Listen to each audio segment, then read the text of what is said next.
Welcome back to World Literature. Today we're taking another look at those clever Romans with one of my absolute favorites, Ovid's Metamorphoses. Now, if Virgil's Aeneid is like your granddaddy's formal Sunday sermon, then Ovid's Metamorphoses is more like the juicy gossip you hear at the church picnic afterwards. Y'all remember how we talked about Virgil being all serious with his national epic, trying to give Rome its grand destiny and purpose? Well, honey, Ovid was cutting from a different bolt of cloth entirely. That man had a mischievous streak wider than the Mississippi. Now let's get our bearings straight. Ovid's full name, Publius Ovidius Naso, was writing around 8 CE, right when Emperor Augustus was trying to make Rome all proper and moral-like.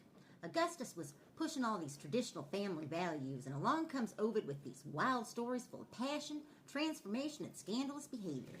The Metamorphoses, which just means transformations in Greek, is this amazing collection of about 250 myths all strung together. And what holds them all together? Stories of folks and gods changing form. Now I want y'all to really think about what makes the Metamorphoses so special. First off, it's huge. 15 books with nearly 13,000 lines of poetry.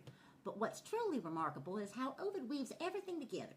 He starts with the creation of the world and carries us all the way to Julius Caesar being turned into a star. It's like the ultimate cosmic soap opera.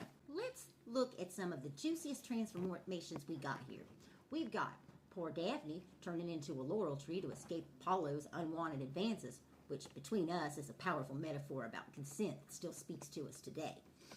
We've got Narcissus falling in love with his own reflection and wasting away until he becomes the flower we still name after him. And we've got Arachne, who had the nerve to challenge the goddess Athena to a weaving contest and got turned into a spider for her trouble. What I find fascinating about Ovid is how he takes these transformations and makes them so dang emotional. Take Echo and Narcissus. Now there's a story that'll break your heart.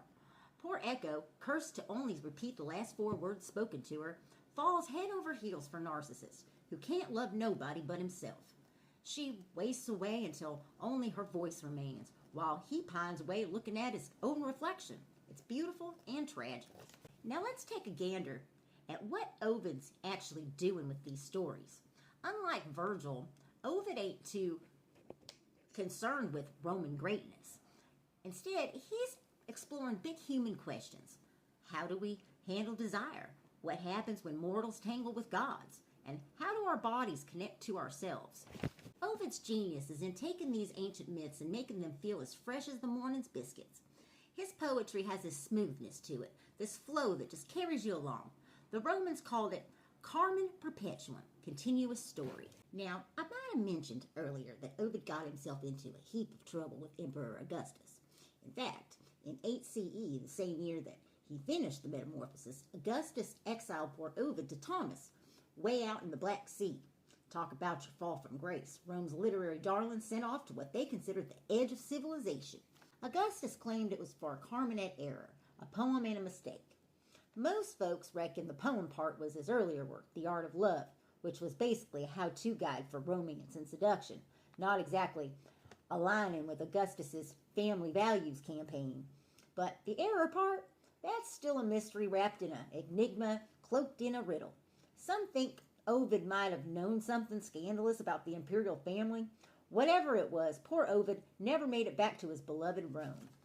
This exile gives the Metamorphoses an extra layer of meaning. Here's a man writing about transformation, and then his entire life gets transformed in the crudest way.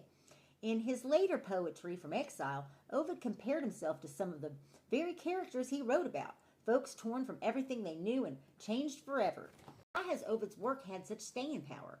Why do artists like Botticelli, Bernini, and Shakespeare draw so heavily from his stories? Why do we still read them today? I think it's because Ovid understood something fundamental about being human. We're all constantly changing, constantly transforming, sometimes by choice, sometimes by force, sometimes by love, sometimes by pain. These myths speak to that universal experience of finding yourself becoming something new.